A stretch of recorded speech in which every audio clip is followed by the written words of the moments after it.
Sarah and Emma waited up at 1 or 2 a.m. for the Harry Styles thing to release. And watched it and loved it.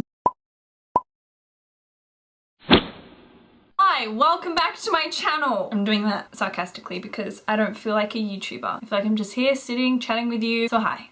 How are you going? I was praying about what to do a YouTube video on. I want versatility on my channel, but I also want to feel confident enough to like sit here and tell you something that I feel like I could give you information on. So I was praying about it and I felt like God said to tell you about my DTS. If you don't know, I have been a part of YWAM for a year now. A year ago, I was doing my DTS, and a DTS is an abbreviation for Discipleship Training School. So just a quick backstory, I'd wanted to do a DTS since I was 17, so my sister's age. I had planned to do one in Melbourne in their campus after I finished year 12. So I wanted to go straight from year 12 into a gap year of doing a DTS. However, I fell in love with a boy and I stayed because I wanted to pursue a relationship with him and marry him. A DTS is a school where you spend 6 months becoming closer in your relationship with God, learning about His character, learning about missions, and then it takes you on the mission field. So discipleship, I'm going to put the verse up, but the verse is from Jesus' last command to His disciples, and that is to go out and make disciples of all nations, which is such a core verse in my life. I believe that because Jesus said that at the very end of His time on earth, it means that we've been given like a commission or a job to go on with that and to do what He's asking us, because He's not here physically, so we are to go out and bring people to know Jesus and the gospel. So a discipleship training school is basically training you to do that. It is discipling you as a young person, and then it's teaching you how to disciple other people. That's the best way I can explain it. It's a 6-month course, as I said. You do 3 months in what's called a lecture phase.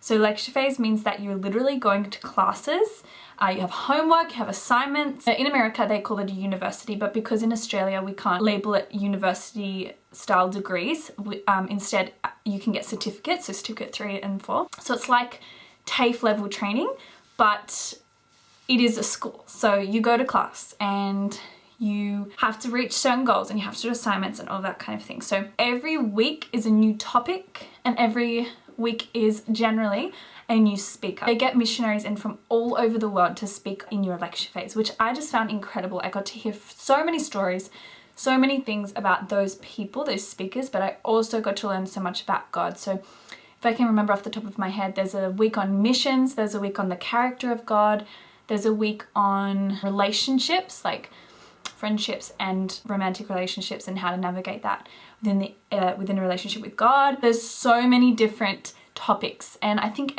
probably every YWAM base do different kind of topics depending on what DTS you choose. You can do, at least at Perth, but you can do it anywhere. I think you can choose what type of DTS you want to do. So if you want to do a sports DTS, an art DTS, it's put together to involve your interests. There's so many options.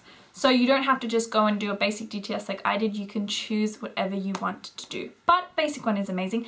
April Quarter, Leah Ray Boland, best DTS in my opinion, because I did that one. And for me, I loved lecture phase. I went to YWAM Perth, so YWAM stands for Youth with Mission, again an abbreviation. I was going to do it in Melbourne, but after my breakup, I went to Melbourne to do it there, but then they cancelled their school 3 days before we were supposed to start. So I actually got accepted 3 weeks late into the DTS in Perth. So that's my story. It was kind of crazy, but it was so God's plan. Like, I can't imagine doing a DTS anywhere else now, and I totally encourage you, if you're watching this, to go do it at Perth. They are so well established. The leaders, Shirley and Pete Brownhill, are beautiful. It's just such a family vibe, and I'm so grateful that I did my DTS there. So I encourage you to do it there, but that's where I did it. I got to do all the fun stuff in Perth in Western Australia, which as an East Coaster, we don't really go to the West Coast. After those 3 months, you do 3 months overseas. We were given an option. So there was a group that were going to go to the Philippines and Singapore, and Perth, and there was a group that was going to the Pacific Islands, Samoa, Tonga, and New Zealand. So we had to pray about it and choose. So I thought to go to the Pacific Islands. I'd already done missions in Fiji. This is my sister. You are literally downstairs. Hi. Hi. Can you take me for a drive? Yeah, sure. Dad's here as well. Right now? No, I prefer you. So I chose to go to the Pacific Islands. We are generally given, obviously it's a 6-month course, so you're generally given 12 weeks lecture phase and then 12 weeks overseas. So we went to Samoa first and we spent a month there. A DTS really gives you the experience of short-term missions, which there is definitely a place for in the world. I think long-term missions are definitely better in a lot of senses, but short-term missions is also amazing. For planting seeds and for getting to know people and making connections. There's definitely a place for short-term missions, and I've loved the short-term mission trips that I've done. For me, I do want to get into long-term because that's when you can really establish relationships. On a DTS also, you're given the real experience of letting go of your desires. Let's say that. For example, especially when you're overseas, like I've noticed it when I was in Samoa, you're under rules, you're under leadership, you need to submit to that.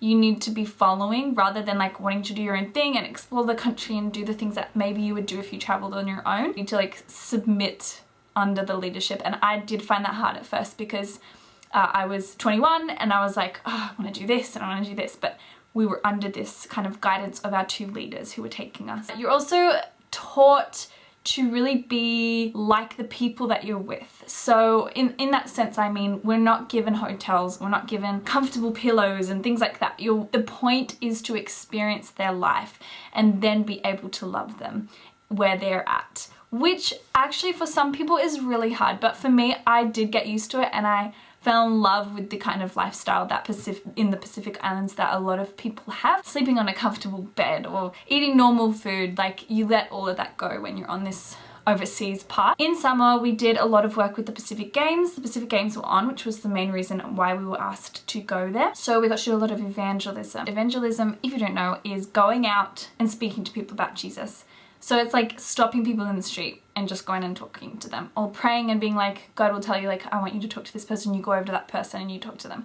It's crazy. It takes a lot to get used to, but in Perth we did a lot of practice of that before we went. But that was a lot of Samoa, was evangelism. We also did work in a centre for vulnerable children. I'm still subscribed to their email. I still check up on the children, but I fell in love with them. It was just amazing. I loved our time in Samoa.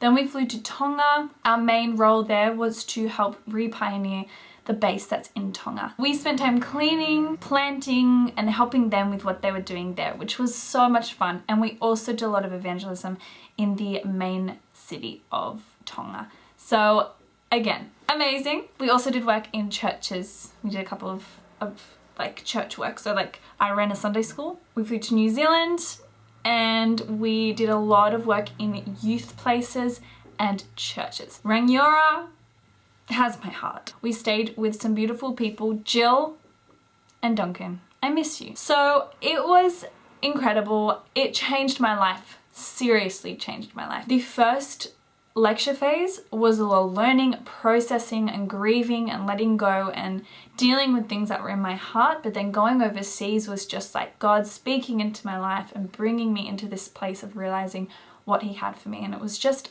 actually amazing.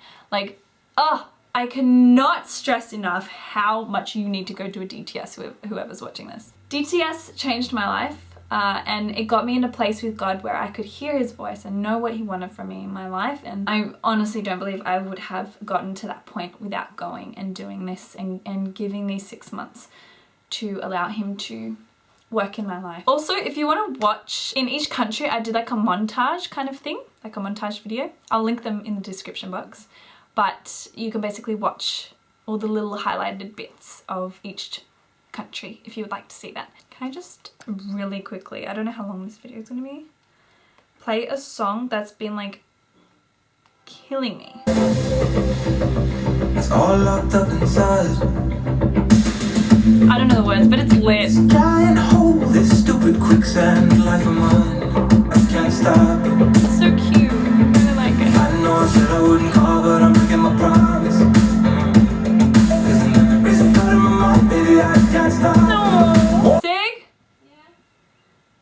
You wanna go? Yeah, wait.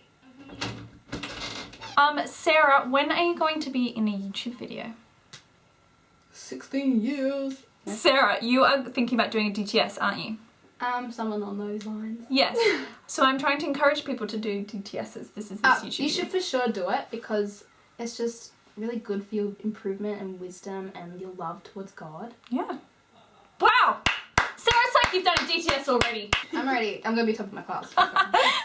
Okay, sorry. Thanks for watching. Obviously, subscribe if you haven't. Love you all. And I'll see you in my next video.